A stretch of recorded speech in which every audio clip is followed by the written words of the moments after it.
Concerns about safety on the Main Street Bridge after another head-on collision claims a life. It's a very hazardous bridge, even if it's not moving up and down.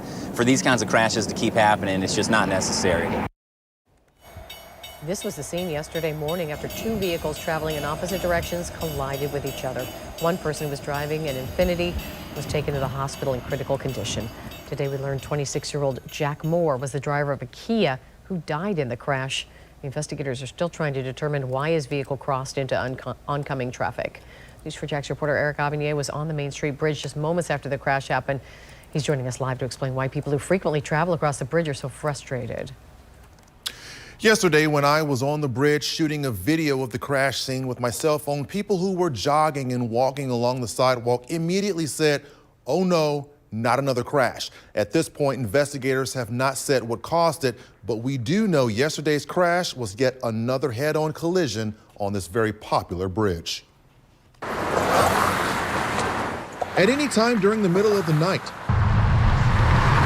or in broad daylight, there is always the potential for a head-on crash on the Main Street Bridge. The latest was this past Sunday morning. 26-year-old Jack Moore died as a result of this crash that is still under investigation. Back in December of 2020, two people died in this head-on collision, and there have been other crashes on the bridge that did not result in fatalities. We spoke with people who frequently travel the bridge. They worry about speeding and distracted driving. I've seen and I've personally had to avoid incidents. You can just drift right over and you can clip somebody so easily. It's too easy to drift and clip.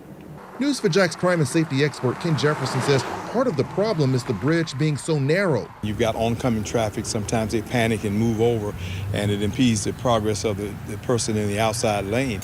Repeated head-on crashes have some suggesting a barrier should be put in place to separate north and southbound traffic. There needs to be at least something going up the middle. I definitely think that there could be a lot of improvements, even if it were just the simple little poles in the back to separate the lanes. Florida Highway Department of Transportation says eliminating highway fatalities is its highest priority.